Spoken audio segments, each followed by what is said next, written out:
আসসালামু আলাইকুম।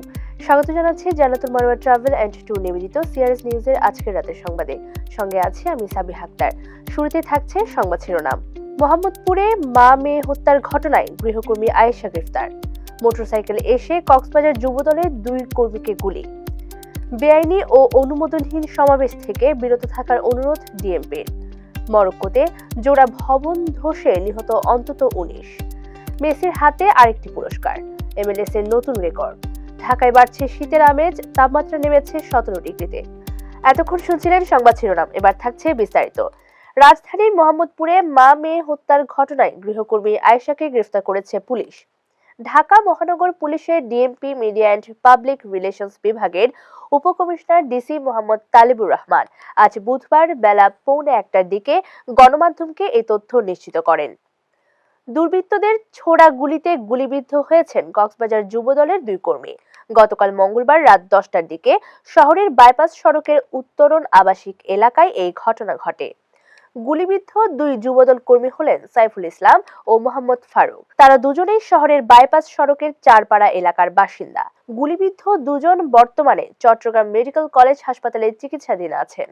শিগগিরই ঘোষিত হতে যাচ্ছে ত্রয়োদশ জাতীয় সংসদ নির্বাচনের তফসিল ঘোষণার পর সব ধরনের বেআইনি ও অনুমোদনহীন জনসমাবেশ এবং আন্দোলন পরিচালনা থেকে বিরত থাকতে সবাইকে আহ্বান জানিয়েছেন অন্তর্বর্তীকালীন সরকার। এই নির্দেশনা মানার অনুরোধ জানিয়েছে ডিএমপির মিডিয়া অ্যান্ড পাবলিক রিলেশনস বিভাগের উপ পুলিশ কমিশনার মোহাম্মদ তালেবুর রহমান জানান, নির্দেশনা লঙ্ঘন করলে তার বিরুদ্ধে আইনানুগ ব্যবস্থা গ্রহণ করবে ঢাকা মেট্রোপলিটন পুলিশ।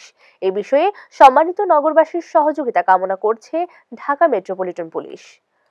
উত্তর আফ্রিকার দেশ মরক্কোর প্রাচীন নগরী ফেজে জোড়া ভবন ধসে কমপক্ষে 19 জন নিহত ও 16 জন আহত হয়েছেন।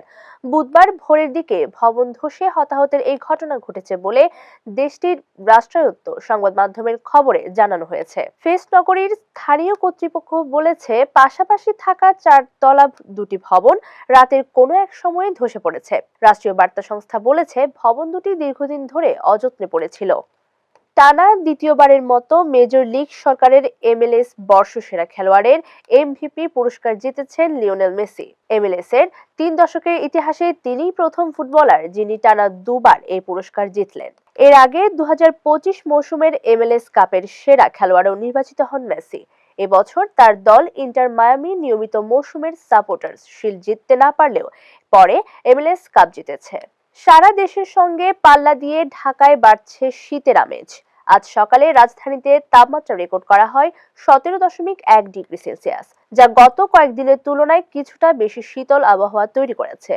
আবহাওয়া অধিদপ্তর জানাচ্ছে, রাজধানীর আকাশ আজ পরিষ্কার থাকলেও আবহাওয়া শুষ্কই থাকবে।